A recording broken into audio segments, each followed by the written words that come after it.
Peut-être que le début, c'est que je suis marié à ma femme Jeanne depuis 5 ans, ensemble depuis 8. Et pendant tout ce temps, je n'ai jamais été invité à un voyage en famille. Pas une seule fois. Pas une seule semaine à la plage, week-end au ski, vacances au chalet au bord du lac, rien. Et avant que vous ne demandiez, non, ce n'est pas parce que je suis une sorte de monstre.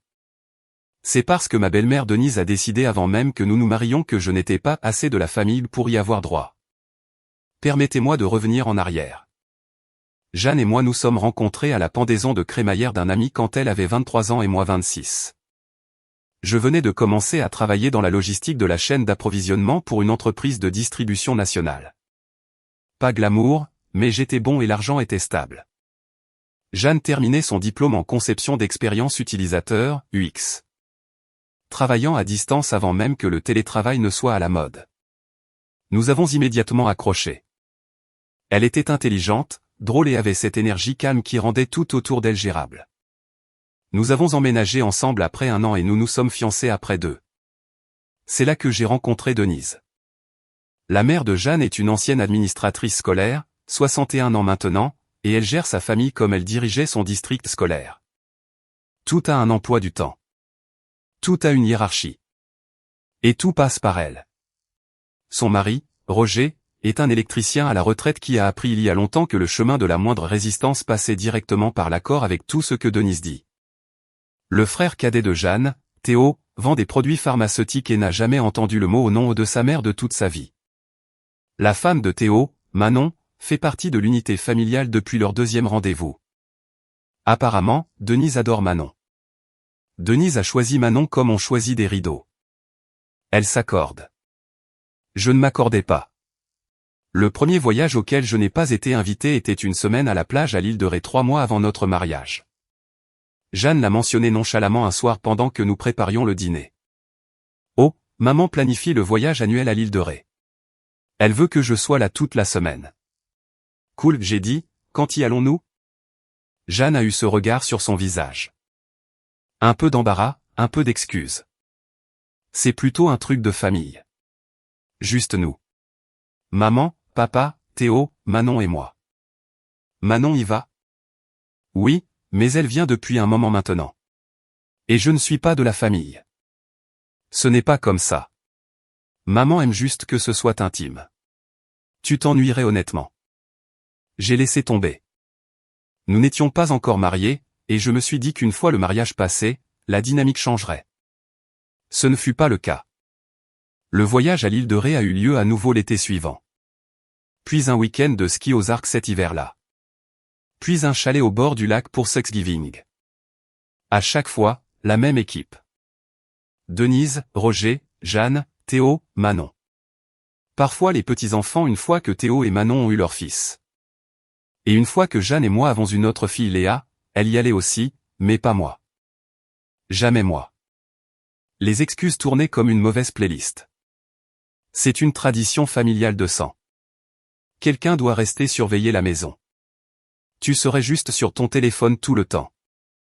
Et ma préférée personnelle, après la naissance de Léa, Léa a besoin de sa mère pour ses voyages, pas des 2 parents. C'est pour créer des liens avec ses grands-parents. Je veux être clair sur quelque chose. Je ne suis pas le genre de gars à faire des histoires. J'ai grandi dans une maison où mon père faisait des doubles à l'usine d'emballage et ma mère étirait les courses comme si c'était un sport olympique.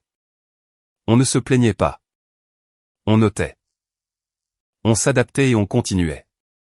C'est ce que j'ai fait. J'ai noté. Je me suis adapté. J'ai continué. Mais ça m'a usé. 5 ans de vacances où ma femme et ma fille disparaissaient une semaine à la fois et je restais dans une maison vide à faire semblant que tout allait bien. 5 ans de Denise me regardant à travers lors des dîners de famille comme si j'étais un meuble que Jeanne avait malheureusement traîné. 5 ans de Théo me tapant sur l'épaule lors des barbecues et me disant « Ne le prends pas personnellement, mec. Maman est juste vieille école. » Vieille école, n'est-ce pas? La chose qui m'a gardé sain d'esprit, honnêtement, c'était le travail. J'avais progressé régulièrement dans mon entreprise au fil des ans. J'ai commencé comme coordinateur d'itinéraire, j'ai gravi les échelons jusqu'à la gestion des opérations, et à l'automne dernier, je gérais la logistique pour toute la division sud-est depuis notre centre de distribution de Rennes. Mon patron, David, le vice-président des opérations, me formait depuis environ 2 ans. Et un après-midi d'octobre, il m'a appelé dans son bureau et a fermé la porte. Nous ouvrons le centre de distribution de Lyon en janvier, a-t-il dit. Poste de directeur régional complet. Je veux que tu le prennes. Je suis resté assis là un instant. Directeur régional, c'était 2 niveaux au-dessus de où j'étais. Le salaire était presque doublé. Forfait de déménagement complet.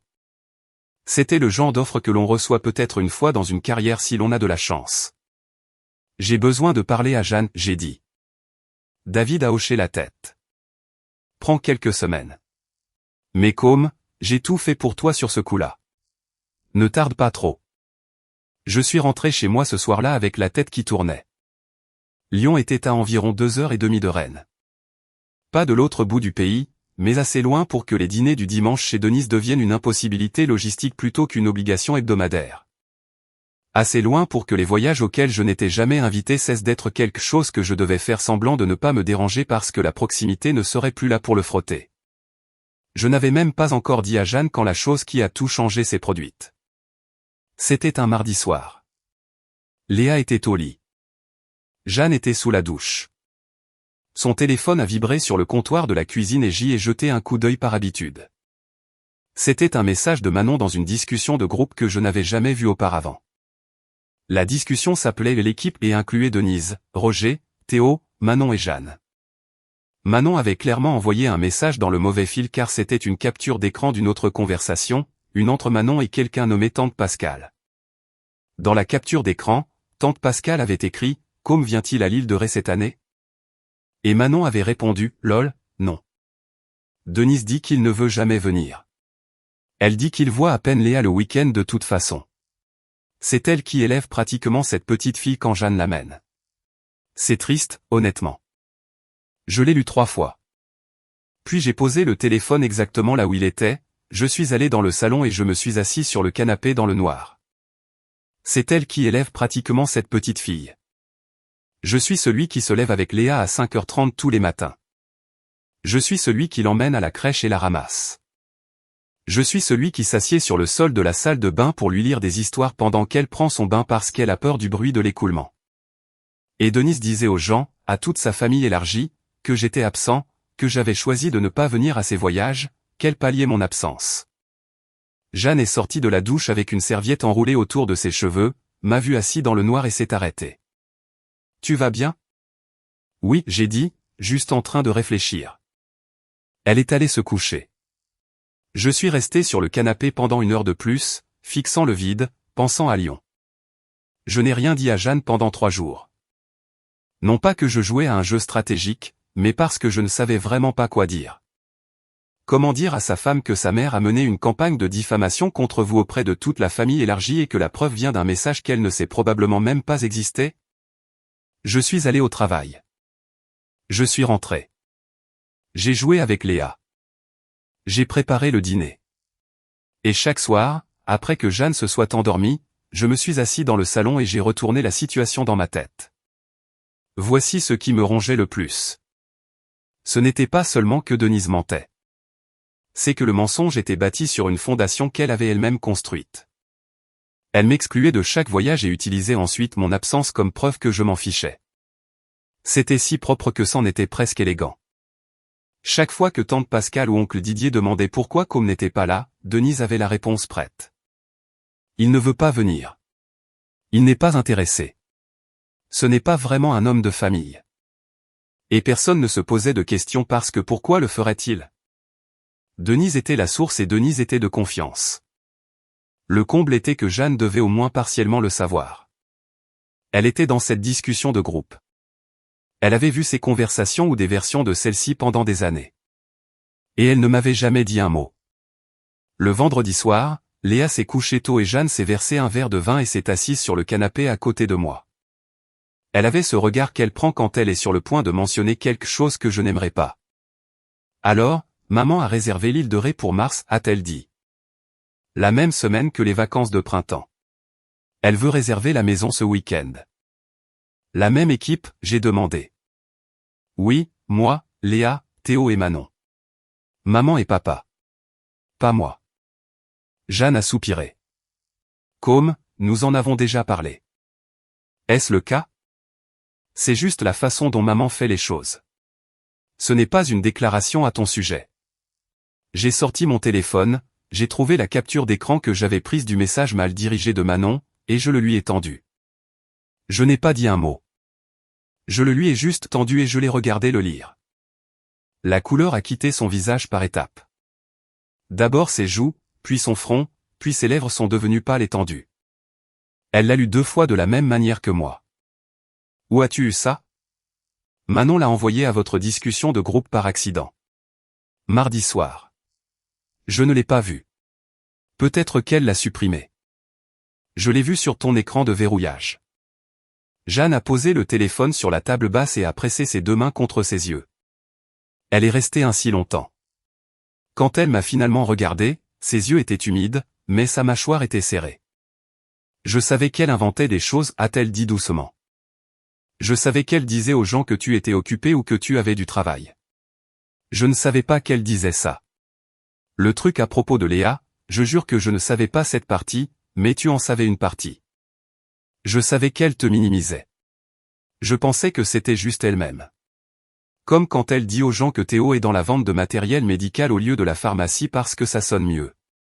Je pensais que c'était ce niveau-là point. Ce n'est pas ce niveau-là, Jeanne. Je sais. Nous sommes restés assis dans le silence un moment. Le réfrigérateur bourdonnait. Quelque part dehors, le chien d'un voisin a aboyé une fois et s'est arrêté. On m'a offert une promotion, j'ai dit. Directeur régional à Lyon. Jeanne m'a regardé comme si j'avais changé de langue au milieu de la phrase. Lyon, nouveau centre qui ouvre en janvier. David a proposé mon nom. C'est un grand pas en avant. Salaire, titre, tout. Depuis combien de temps le sais-tu? Environ une semaine. Et tu ne me le dis que maintenant? Je travaillais sur certaines choses. Elle était de nouveau silencieuse. Je pouvais la voir faire le calcul dans sa tête. Lyon signifiait 2h30 de ses parents. Cela signifiait plus de dîner du dimanche, plus de Denise qui passait le samedi matin sans être invitée pour aider avec Léa, ce qui signifiait en réalité réorganiser nos placards de cuisine et faire des commentaires sur la façon dont Jeanne habillait notre fille. C'est loin, a-t-elle dit. C'est 2 heures et quelques pour ma mère. C'est une autre planète. Est-ce un problème? Jeanne m'a regardé longtemps. Pas en colère, pas sur la défensive, juste à la recherche, comme si elle essayait de comprendre ce que j'attendais d'elle. Je ne sais pas encore, a-t-elle dit. Honnêtement, c'est beaucoup à la fois. Je sais, et je n'essaie pas de te prendre par surprise, mais David a besoin d'une réponse. Et honnêtement, Jeanne, j'en ai besoin d'une aussi. Pas seulement à propos de Lyon, à propos de tout. À propos de ta mère, à propos de ses voyages, à propos de ce qu'elle raconte aux gens sur moi, et sur notre fille. Qu'est-ce que tu veux que je fasse? Je veux que tu ailles à l'île de Ré. Fais le voyage. Réfléchis-y là-bas. Mais j'ai besoin d'une réponse avant que tu ne reviennes. Non pas sur si tu aimes ta mère. Je sais que tu l'aimes. Mais sur si c'est la vie que tu veux réellement ou celle qu'elle a arrangée pour toi. Jeanne a essuyé ses yeux avec le dos de sa main. Ce n'est pas juste. Peut-être pas, mais c'est honnête. Elle est allée se coucher sans répondre. J'ai nettoyé la cuisine et vérifié mes emails et j'ai fait semblant de ne pas avoir juste mis mon mariage sur un point d'équilibre. David avait envoyé un suivi sur le poste de Lyon, le calendrier, les spécifications du bureau, la structure de l'équipe. C'était réel. Ça allait se passer avec ou sans moi. Les 2 semaines suivantes ont été étranges. Jeanne et moi ne nous sommes pas disputés, mais il y avait ce bourdonnement de tension sous tout. Elle me surprenait à regarder des annonces immobilières à Lyon sur mon téléphone et ne disait rien. Je l'entendais au téléphone avec Denise parler de la logistique de l'île de Ré et ne disait rien. Nous attendions tous les deux que l'autre cède. Denise, pendant ce temps, était en plein mode de planification de voyage. Elle a appelé 3 fois cette semaine-là. Elle voulait confirmer que le siège auto de Léa rentrerait dans la voiture de location de Théo. Elle voulait demander à Jeanne quel type de crème solaire elle utilisait maintenant car elle avait lu quelque chose sur les produits chimiques. Elle voulait rappeler à Jeanne que la maison avait une politique stricte de pas de sable et que Côme devait déposer les chaussures d'eau de Léa avant qu'il ne parte. Côme devait déposer les chaussures d'eau. Pas Côme pourrait-il venir cette fois-ci? Pas, nous serions ravis que Côme nous rejoigne. Côme devait accomplir une tâche qui soutenait un voyage auquel il n'était pas le bienvenu. J'ai déposé les chaussures d'eau. La veille du voyage, Jeanne faisait ses bagages dans la chambre et je donnais le bain à Léa. Léa avait un canard en caoutchouc qu'elle appelait Professeur Coin-Coin et elle m'expliquait dans un langage très sérieux de 3 ans que Professeur Coin-Coin avait une réunion le matin et ne pouvait pas être en retard. Je lui ai dit que Professeur Coin-Coin pouvait prendre sa journée. Elle m'a regardé comme si j'avais suggéré quelque chose de criminel. Après l'avoir couchée, j'ai trouvé Jeanne assise au bord du lit avec sa valise à moitié ouverte et les mains sur ses genoux. Je vais y réfléchir, elle a dit. Vraiment y réfléchir. Ne pas juste laisser maman remplir tout l'espace de la pièce pour qu'il ne reste plus de place pour une vraie pensée. C'est tout ce que je demande. Je t'aime. Tu le sais, n'est-ce pas? Je sais. Et je sais que cela a été mauvais. Les voyages, ma mère, la façon dont elle parle de toi. Je sais que j'ai laissé ça durer trop longtemps. Oui. Elle s'est levée et m'a embrassé et a fini de faire ses bagages. Le matin, j'ai chargé la voiture et attaché Léa dans son siège et je suis resté dans l'allée à les regarder partir. Léa m'a fait signe par la fenêtre avec Professeur Coin-Coin dans l'autre main. J'ai fait signe en retour jusqu'à ce que la voiture tourne au coin de la rue et que la rue soit vide. Puis je suis entré et j'ai appelé David. Je suis dedans, j'ai dit, Lyon, allons-y. 2 jours plus tard, mon téléphone a sonné. C'était Jeanne. Et j'entendais des mouettes et Léa rire quelque part en arrière-plan. Je suis dedans aussi, a-t-elle dit. Mettons la maison en vente. Ma poitrine s'est déverrouillée pour la première fois depuis des semaines. Tu es sûr? Je suis sûr. Nous allons nous débrouiller, Lyon, le déménagement, tout ça. Mais comme, il y a autre chose. Sa voix a baissé. Maman a posé beaucoup de questions pendant ce voyage. Sur ton emploi du temps, sur notre hypothèque, combien nous devons, si nous avons refinancé. Je lui ai dit que ce n'était pas ses affaires, et elle a reculé. Mais c'était bizarre. Bizarre comment, comme si elle prenait des notes. Cette nuit-là, je me suis connecté à notre service de surveillance de crédit. Quelqu'un avait fait une demande d'information discrète sur notre rapport de crédit 4 jours plus tôt. La source était une société de services financiers dont je n'avais jamais entendu parler. Je l'ai fixé longtemps, puis j'ai pris une capture d'écran et je l'ai enregistrée. Je ne savais pas ce que Denise faisait, mais je commençais à comprendre que quoi que ce soit, je devais agir plus vite qu'elle. Le lendemain matin, j'ai appelé un ami courtier hypothécaire et lui ai posé des questions sur la demande de crédit. Il m'a dit que ce n'était probablement rien, un courrier de préapprobation ou un agrégateur de données, mais de geler notre crédit au cas où. Je l'ai fait, j'ai gelé les 3 bureaux, mis en place des alertes, documenté la demande. Puis j'ai mis ça de côté et je me suis concentré sur ce que je pouvais réellement contrôler, c'est-à-dire nous installer à Lyon avant que Denise ne le découvre. Voici le truc à propos de déménager en gardant un secret de sa belle-mère. C'est moins un film d'espionnage qu'on ne le pense et plus de la gestion de projet, ce qui, heureusement pour moi, est littéralement mon travail. Jeanne est rentrée de l'île de Ré un dimanche. Elle est entrée par la porte avec Léa sur la hanche. Toutes deux bronzées et ensablées, et la première chose qu'elle a dite a été « J'ai passé 6 jours à regarder ma mère corriger la façon dont Manon tient sa fourchette, et je n'ai jamais été aussi certaine de Lyon de ma vie. » J'ai presque ri tellement c'était mauvais. Elle a dit à tante Pascal lors d'un appel téléphonique en haut-parleur que tu ne pouvais pas venir parce que tu travaillais sur un projet de week-end. J'étais juste là. Elle m'a regardé en le disant comme si elle me mettait au défi de la corriger. L'as-tu fait? Non. Parce que je savais que si je commençais cette dispute là devant tout le monde dans sa maison de plage louée, elle se ferait passer pour la victime avant que je n'ai fini la première phrase. Je veux avoir cette conversation à mes conditions, à nos conditions. C'est à ce moment-là que j'ai su que Jeanne et moi étions vraiment sur la même longueur d'onde. Non seulement d'accord pour le déménagement, mais comprenant la stratégie derrière. Nous ne fuyions pas Denise. Nous nous retirions d'un jeu auquel nous n'avions jamais accepté de jouer. Nous avons mis la maison en vente un jeudi. Notre agent, une femme nommée Karine, qui avait vendu la moitié des maisons de notre lotissement, nous a dit que le marché était chaud et que nous aurions probablement plusieurs offres en 2 semaines. Elle s'était trompée de 11 jours. Nous avons eu 3 offres dès le samedi. Jeanne n'a rien dit à ses parents. C'était sa décision et je l'ai respectée. Elle a dit qu'elle voulait le dire à Denise après la vente finale, après la clôture, après que nous soyons physiquement à Lyon avec la porte fermée et les cartons déballés.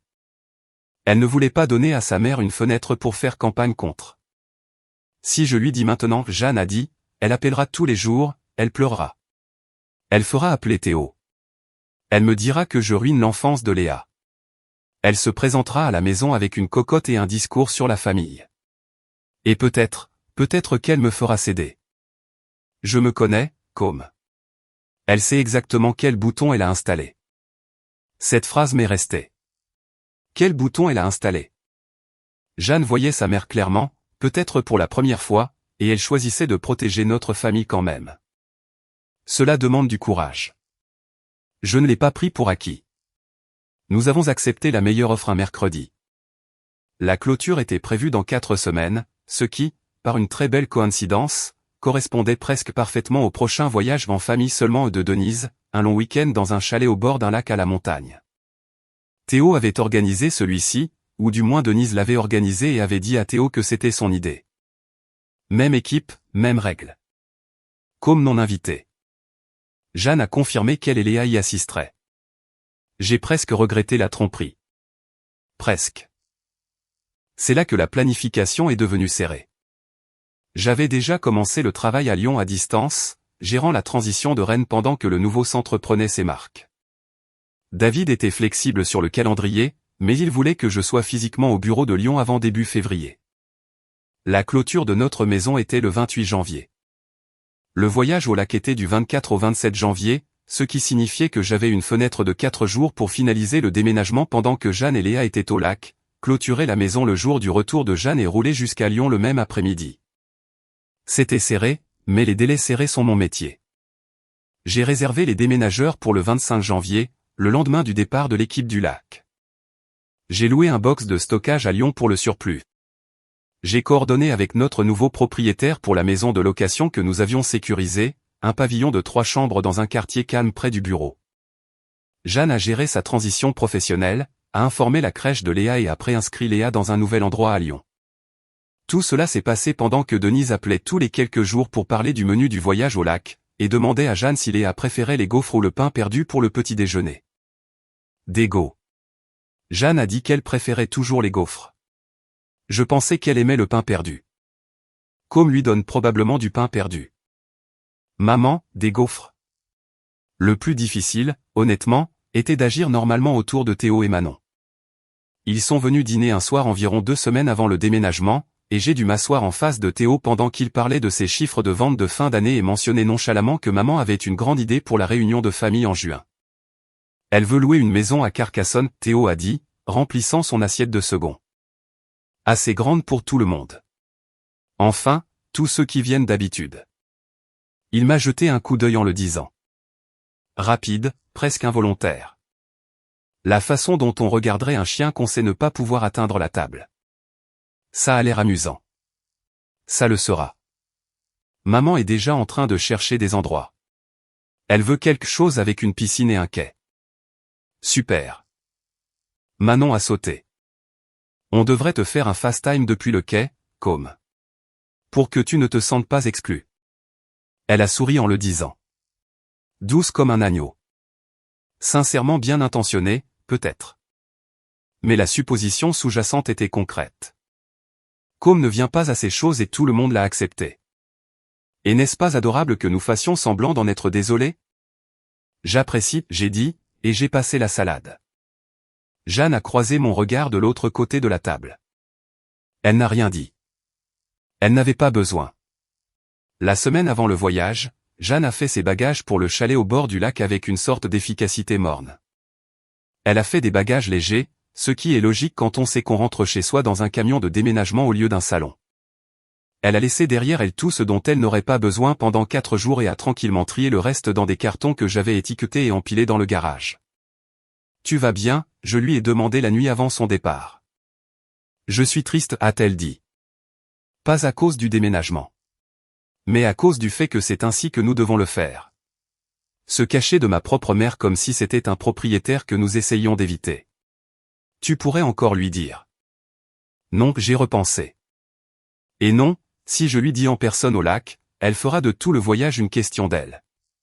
Elle pleurera devant tout le monde et Théo me fera une leçon sur la loyauté familiale et papa s'assiera sur une chaise à bascule en regardant le sol. Je lui dirai après, au téléphone depuis Lyon, quand ce sera déjà fait. Alors c'est ce que nous faisons. Elle m'a embrassé, a pris Léa, et je les ai attachés dans la voiture le lendemain matin comme je le faisais toujours.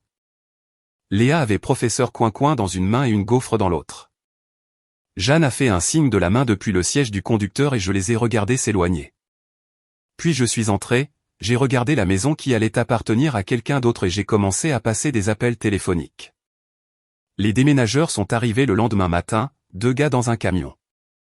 Il leur a fallu 6 heures pour charger tout ce que nous ne laissions pas derrière nous, ce qui était la majeure partie car nous avions vendu ou donné les meubles encombrants des semaines plus tôt. J'ai traversé les pièces vides une dernière fois. Il y avait une éraflure sur le mur du couloir où Léa avait conduit une voiture jouée dans la plainte à toute vitesse.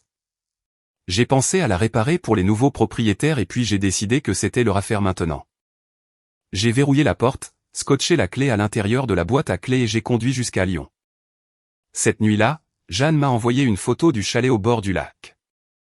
Léa était sur les genoux de Denise sur le porche. Toutes deux enveloppées dans une couverture, regardant le soleil se coucher. Denise avait l'air contente, installée, certaine que tout dans son monde était là où elle l'avait mis. J'ai enregistré la photo et je n'ai pas répondu pendant 1 heure. Quand je l'ai fait, j'ai juste envoyé un emoji cœur. 2 jours plus tard, Jeanne a fait ses valises avec Léa, a dit au revoir à tout le monde et a conduit directement à Lyon. Elle n'est jamais retournée à l'ancienne maison. La clôture a eu lieu électroniquement le lendemain matin. Notre agent s'est occupé de la visite. Les nouveaux propriétaires ont eu leurs clés, et juste comme ça, notre ancienne vie appartenait à quelqu'un d'autre. J'ai récupéré Jeanne et Léa à la maison de location cet après-midi-là. Léa a couru à travers le jardin en criant à propos d'un oiseau qu'elle avait vu dans l'allée.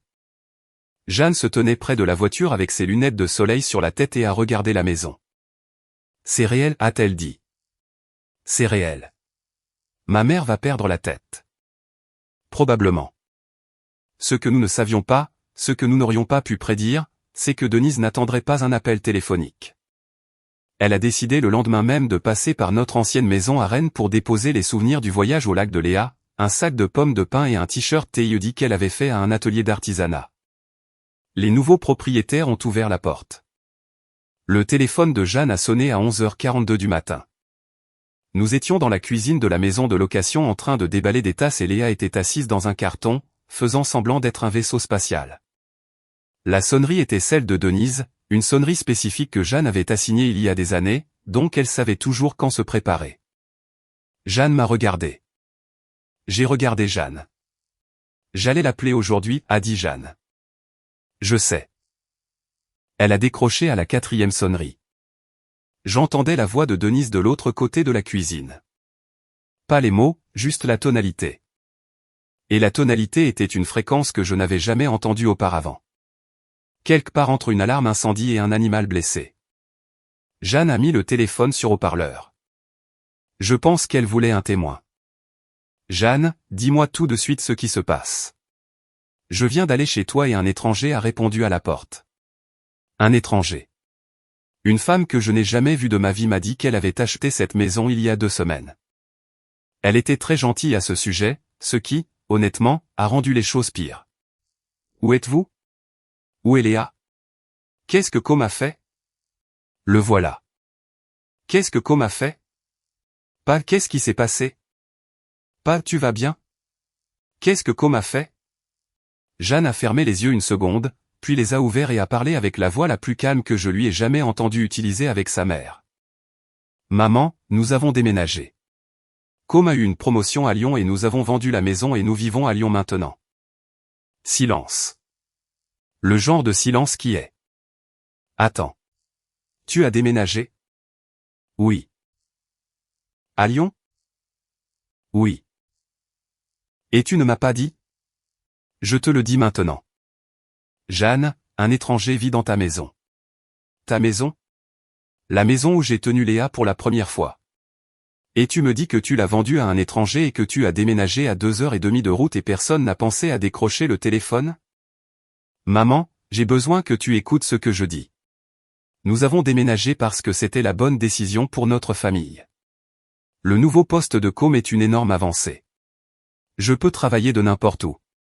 Léa est déjà inscrite dans une nouvelle crèche. C'était planifié et délibéré. Planifié et délibéré. La voix de Denise était passée de paniquer à quelque chose de plus dur. Planifié et délibéré. Alors, tu as planifié ça pendant que tu étais assise sur mon porche au lac? Pendant que je tressais les cheveux de Léa, pendant que nous prenions le petit déjeuner ensemble, tu planifiais de disparaître. Nous n'avons pas disparu, maman. Nous avons déménagé.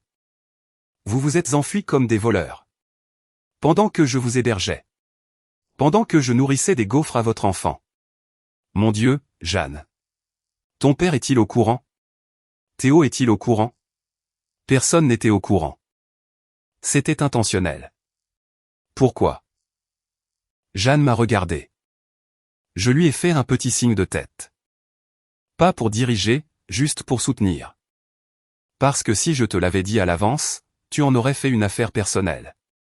Tu aurais pleuré et appelé Théo et fait en sorte que papa me fasse la leçon. Et à la fin, le déménagement serait devenu quelque chose que j'ai fait pour te blesser au lieu de quelque chose que j'ai fait pour ma famille. Et maman, je suis tellement fatigué que chaque décision de ma vie passe par ton processus d'approbation. Denise est restée silencieuse pendant environ 5 secondes, ce qui, je pense, pourrait être un record personnel. Je veux parler à Com. Il est juste là. Passe-le-moi. Je me suis penché vers le téléphone. Je suis là, Denise. C'était ton idée. La promotion m'a été offerte. Jeanne et moi avons pris la décision ensemble. Tu as monté ma fille contre sa propre famille. Denise. Jeanne est juste à côté de moi et fait ses propres choix. Personne n'a monté personne. Vous auriez pu en discuter avec nous. Avec la famille. Roger et moi avons le droit de savoir où notre petite fille va vivre. Avec tout le respect que je vous dois, vous n'avez pas ce droit. Nous sommes ses parents. Nous avons pris une décision parentale. Vous êtes la bienvenue à visiter quand vous voulez. Cette dernière phrase est restée en suspens pendant une seconde, et je pouvais sentir Denise digérer le changement. Pendant 5 ans, elle avait contrôlé la liste des invitations.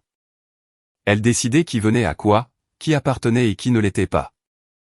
Et maintenant, pour la première fois, l'invitation venait de notre côté, à nos conditions, et elle ne pouvait rien faire d'autre que accepter ou refuser. Elle a choisi une 3e option. J'appelle Théo, a-t-elle dit, et a raccroché. Jeanne s'est assise sur le sol de la cuisine à côté du carton vaisseau spatial de Léa et a regardé le plafond. Ça s'est passé à peu près comme je m'y attendais, a-t-elle dit. Ça aurait pu être pire. La journée n'est pas finie. Elle avait raison. Théo a appelé 20 minutes plus tard. Je lui donne le mérite de ne pas avoir commencé par une accusation. Il a commencé par de la confusion, ce qui, je pense, était sincère. Jeanne, qu'est-ce que le diable se passe? Maman vient de m'appeler en pleurant et en disant que vous avez vendu votre maison et déménagé à Lyon sans prévenir personne. C'est exact. Pourquoi?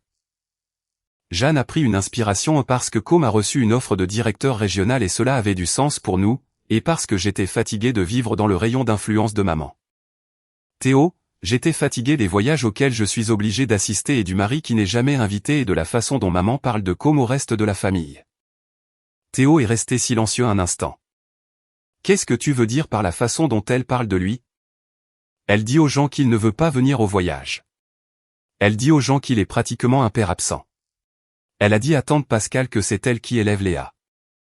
Ce n'est pas. Je veux dire, elle exagère parfois, mais elle ne le pense pas comme ça. Elle le pense exactement comme ça, Théo. Elle a construit un dossier contre mon mari pendant 5 ans et a utilisé le fait qu'elle ne l'invite jamais comme preuve. Pense à ça une seconde. J'entendais presque le cerveau de Théo essayer de traiter cela d'une manière qui n'impliquait pas sa mère. Il avait passé 28 ans dans l'écosystème de Denise. Tout son cadre de référence était calibré sur sa version de la réalité. D'accord, a-t-il dit lentement. Même si c'est vrai, vous auriez quand même pu nous dire que vous déménagiez et donner 6 semaines à maman pour nous en dissuader. Tu sais ce qui se serait passé? Tu ne sais pas ça. Je sais ça. Je le sais parce que c'est arrivé avec chaque décision que j'ai jamais prise qu'elle n'a pas choisie en premier. Ma majeure à l'université, ma carrière, mon mari, et maintenant elle pose des questions sur notre hypothèque et quelqu'un a fait une demande de crédit que nous n'avons pas autorisée. Alors oui, Théo, j'en ai fini de donner des préavis. Cette partie a frappé différemment. Théo est resté silencieux longtemps. Quelqu'un a vérifié votre crédit? Une demande discrète d'une société de services financiers que nous n'avons jamais utilisée. Juste au moment où maman a commencé à poser des questions sur le solde de notre hypothèque. Tu ne dis pas que c'est maman qui a fait ça. Je dis que je ne sais pas qui l'a fait. Et le timing est intéressant. Théo a dit qu'il rappellerait et a raccroché. Il n'a pas rappelé ce jour-là ni le suivant. Ce qui s'est passé à la place, c'est une cascade d'appels téléphoniques de la famille élargie. Tante Pascale a appelé Jeanne. Oncle Didier a appelé Jeanne. Roger a appelé Jeanne. Chaque conversation suivait à peu près le même schéma. Incrédulité, blessure, une vague accusation que Com devait l'avoir forcé. Et puis une lente prise de conscience quand Jeanne a répété calmement les mêmes faits. Maman vous a dit que Com avait choisi de ne pas venir à l'île de Ré. Il n'a jamais été invité. Pas une seule fois, pas en 8 ans. Manon y va depuis son 2e rendez-vous avec Théo. Com n'a jamais été demandé. On pouvait entendre la recalibration se produire en temps réel. Tante Pascale en particulier est devenue très silencieuse puis a dit, Denise m'a dit qu'il devait travailler à chaque fois. Il n'avait pas à travailler. Elle ne l'a pas invité. Et puis elle a utilisé son absence pour vous dire qu'il ne s'en souciait pas. Le silence à l'autre bout du fil était le son d'un récit qui s'effondrait. L'appel de Roger a été le plus difficile. Il n'a pas accusé ni argumenté. Il avait juste l'air vieux et fatigué. J'aurais aimé que tu nous dises, Jeanne. J'aurais aimé que tu dises à maman d'inviter mon mari, papa. Ça, c'est resté en suspens un moment. Ta mère t'aime, a-t-il dit finalement. Je sais qu'elle m'aime, mais l'amour n'est pas censé venir avec une liste d'invités. À la fin de cette semaine-là, Denise avait cessé d'appeler, non pas parce qu'elle avait accepté quoi que ce soit, mais parce que les appels ne se déroulaient pas comme elle le voulait. Chaque membre de la famille qu'elle avait contacté pour obtenir du soutien avait eu une conversation de suivi avec Jeanne et était reparti avec une image très différente de celle que Denise avait peinte. Le récit qu'elle avait passé des années à construire, comme s'en fiche, comme n'est pas là, Denise est le vrai pilier, était en train de s'effondrer un appel téléphonique à la fois. Et puis le samedi matin, Denise a conduit jusqu'à Lyon. Elle est arrivée chez nous sans prévenir. J'ai vu sa voiture s'arrêter dans l'allée et j'ai su, comme on sait qu'une tempête arrive à la couleur du ciel, que ce serait la conversation qui arrangerait les choses ou les finirait. J'ai ouvert la porte d'entrée avant qu'elle ne puisse frapper. Denise. Elle se tenait sur le porche, tenant un sac à dos. À l'intérieur du sac, je pouvais voir les pommes de pin et le t-shirt TIED. Les souvenirs du voyage au lac qu'elle avait essayé de livrer à une maison où nous ne vivions plus. Puis-je voir ma petite fille, a-t-elle dit. Sa voix était plus petite que je ne l'avais jamais entendue. J'ai reculé et l'ai laissée entrer. Quoi qu'elle ait été, quoi qu'elle ait fait, Denise était la grand-mère de Léa, et Léa l'aimait. Je n'allais pas utiliser ma fille de 3 ans comme monnaie d'échange. Léa est sortie en courant du salon dès qu'elle a entendu la voix de Denise. Mamie. Elle s'est écrasée dans les jambes de Denise et Denise l'a soulevée et l'a tenue fort, enfouissant son visage dans les cheveux de Léa. Ses épaules ont tremblé une fois et puis elle s'est stabilisée. Dites ce que vous voulez de Denise. L'amour pour sa petite fille était réel. Jeanne est sortie du couloir et s'est arrêtée en voyant sa mère. Elles se sont regardées à travers le salon à moitié déballé.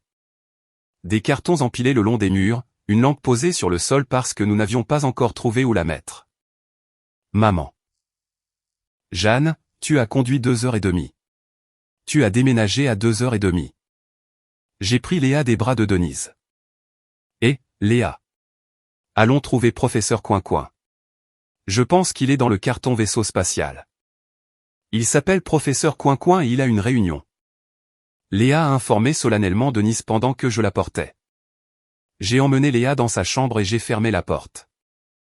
Puis je me suis assis par terre et j'ai joué avec des canards en caoutchouc pendant que les deux femmes dans l'autre pièce avaient la conversation qui aurait dû avoir lieu il y a des années. Je l'entendais à travers le mur. Pas chaque mot, mais assez. Denise a commencé avec le script que j'attendais.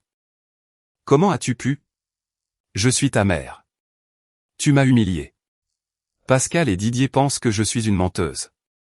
Roger ne m'a pas regardé depuis 3 jours. Tu as détruit cette famille. Jeanne l'a laissé finir.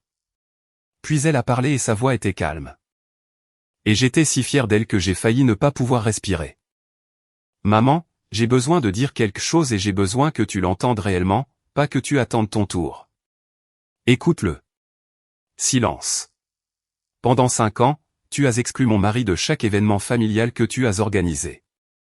Puis tu as utilisé son absence pour dire à toute la famille qu'il ne s'en souciait pas.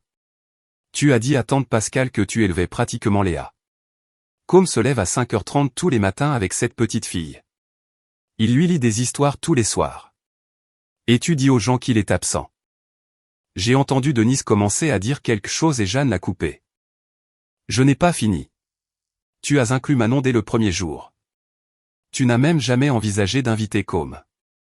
Tu m'as dit que c'était une tradition familiale de sang, qu'il s'ennuierait. Tu as fait de mon mari une aide. Et de mon point de vue, il semble que tu aies décidé le jour où tu l'as rencontré qu'il n'était pas assez bien. Et tu as passé 8 ans à construire un monde où tout le monde est d'accord avec toi. Denise est restée silencieuse pendant ce qui a semblé être une minute entière. Quand elle a parlé, sa voix était différente. Pas la voix d'administratrice contrôlée. Pas la performance de mère blessée. Quelque chose de brut. J'avais peur de te perdre. Jeanne n'a pas répondu tout de suite. J'ai collé mon oreille au mur comme une personne ridicule. Quand tu as rencontré Côme, tu as changé, a continué Denise. Tu as arrêté d'appeler autant. Tu as arrêté de rentrer le week-end. Il avait toute cette vie, cette carrière, ce projet, et tu t'es juste fondu dedans. J'avais l'impression de te voir disparaître dans la famille de quelqu'un d'autre. Maman, je grandissais. C'est ce que c'était. Ce n'était pas Côme qui me volait. C'était moi qui devenais adulte. Je le sais. Je le sais maintenant. Mais à l'époque, les voyages me semblaient être la seule chose qui me restait qui était à moi. C'était nous. Et s'il venait, alors ce ne serait plus nous. Ce serait aussi son truc. Et finalement, tu ne voudrais plus venir et alors je perdrais les voyages et je te perdrais. Alors tu l'as exclu. J'ai gardé les voyages petits.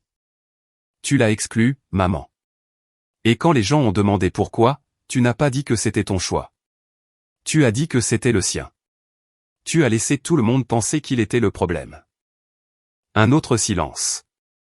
Je me suis trompé là-dessus, a dit Denise très doucement. Les choses que j'ai dites à Pascal à propos de Léa, je me suis trompé. Ce n'étaient pas des excuses complètes. Ce n'était pas un effondrement ou une confession dramatique. C'était une petite admission spécifique d'une femme qui avait passé 61 ans à être certaine d'avoir raison sur tout. Et honnêtement, je prends ça, parce qu'une petite fissure, c'est comme ça que la lumière entre dans une pièce qui a été scellée pendant des années. Je n'ai pas entendu le reste. Léa avait besoin d'une collation. Puis elle a voulu me montrer un insecte sur le rebord de la fenêtre. Et puis les choses se sont compliquées quand elle a décidé que l'insecte était le collègue du professeur Coin-Coin. Au moment où je suis revenu, Denise et Jeanne étaient assises dans le salon, l'air épuisé, mais l'ambiance était différente. Plus légère. Denise m'a regardé. Côme, je te dois des excuses. Je ne t'ai pas donné une juste chance. Je me suis raconté des histoires sur toi qui me rendaient plus facile de garder les choses comme je les voulais. Et j'ai dit des choses à ma famille sur toi qui n'étaient pas vraies. Je suis désolé. Je me suis assis sur un carton de déménagement. J'apprécie ça. Et je n'ai jamais essayé de vous enlever Jeanne ou Léa. Ce que je voulais, c'était être inclus. À l'avenir, les voyages nous incluent, ou ils cessent d'être appelés voyages en famille. Et le récit avec la famille élargie est corrigé par toi, parce que c'est toi qui l'as construit. Elle a tressailli, mais elle a hoché la tête. Je parlerai à Pascal et Didier et Roger. Pendant 8 ans, j'avais été le personnage secondaire dans sa version de l'histoire, celui qui ne venait pas. Et là, j'étais assis dans une maison où elle n'avait jamais été invitée, fixant calmement les termes. L'ironie ne nous échappait pas à l'un comme à l'autre. Denise est restée 2 heures. Elle a joué avec Léa pendant que Jeanne et moi déballions la cuisine. Elle n'a pas réarrangé les placards. Elle n'a pas commenté où nous mettions les verres. Quand elle est partie, elle a serré Jeanne dans ses bras longtemps, puis s'est tournée vers moi et m'a tendu la main. Je l'ai serrée. Nous n'en étions pas encore au câlin, mais la poignée de main était honnête. C'était il y a 4 mois. Voici où en sont les choses. Jeanne et moi sommes installés à Lyon. Nous avons acheté la maison de location lorsque le propriétaire a proposé de vendre. Léa est dans une excellente crèche et a une meilleure amie nommée Olivia. Mon travail est tout ce que David avait promis. Pour la première fois de ma carrière, j'ai l'impression d'être à ma place. Denise appelle tous les dimanches maintenant, non pas pour interroger, mais pour parler. Elle pose des questions sur Léa et sur mon travail, ce qu'elle n'avait jamais fait auparavant en 8 ans. Elle a parlé à Pascal et Didier. Pascal a appelé Jeanne et a dit « Ta mère m'a dit qu'elle n'avait pas été honnête à propos de Com, et je suis désolé d'y avoir cru sans poser de questions. » Didier a envoyé un message qui disait juste « Ma faute ». Ce qui pour Didier est pratiquement un soliloque shakespearien. Théo a appelé un soir et a dit qu'il avait réfléchi au voyage et avait réalisé qu'il n'avait jamais remis en question pourquoi je n'étais pas là. C'est n'importe quoi, a-t-il dit. Nous ne sommes pas proches. Nous ne le serons peut-être jamais, mais l'air est plus pur. Manon s'est excusée pour le message en capture d'écran. Roger est allé à Lyon seul le mois dernier avec une boîte à outils et a passé la journée à m'aider à installer un ventilateur de plafond et à réparer une porte qui collait. Nous avons à peine parlé. Nous n'en avions pas besoin. Denise est venue 2 fois. Les 2 fois, elle a appelé à l'avance, est restée dans un hôtel et a demandé avant de faire quoi que ce soit avec Léa. La semaine dernière, Jeanne a reçu un message dans l'ancienne discussion de groupe L'équipe. Denise l'avait envoyé. Il disait « Je pense à l'île de Ré cet été encore. J'aimerais inviter tout le monde. » Et par tout le monde, je veux dire tout le monde, comme aussi, s'il veut venir. Jeanne m'a montré le message pendant que nous étions assis sur le porche arrière à regarder Léa chasser les lucioles dans le jardin. La maison de Lyon a un plus grand jardin que celle de Rennes, et Léa la traite comme sa réserve naturelle personnelle. Qu'en penses-tu ? Jeanne a demandé. J'ai regardé Léa attraper une luciole et la laisser doucement partir parce que professeur Coincoin lui avait appris que les insectes ont des réunions et qu'il ne fallait pas les mettre en retard. Dis-lui que ça me ferait plaisir, j'ai dit. Tape juste la réponse. 1 minute plus tard, Denise a renvoyé un seul emoji cœur. Ce n'est pas parfait. Denise est toujours Denise. Elle dira probablement quelque chose à l'île de Ré qui me fera compter jusqu'à 10 dans ma tête. Mais c'est une personne qui a été prise, interpellée, et a choisi de changer les comportements spécifiques qui blessaient les gens qu'elle aimait. Je n'ai pas besoin qu'elle soit ma meilleure amie. J'ai besoin qu'elle soit honnête. Et pour la première fois en 8 ans, je pense qu'elle essaie. Léa est venue en courant à travers le jardin, les mains en coupe autour de quelque chose. Papa, j'ai attrapé une luciole et son nom est Docteur Scintillant, et il a un rendez-vous très important. Alors il ne faut pas le mettre en retard. Elle a ouvert ses mains et la luciole s'est élevée dans le ciel sombre et Léa a fait signe de la main en disant « À bientôt à ta réunion, Docteur Scintillant ». Jeanne s'est appuyée contre mon épaule. La lumière du porche bourdonnait. Lyon fredonnait autour de nous, lointaine et chaude. Nous étions chez nous.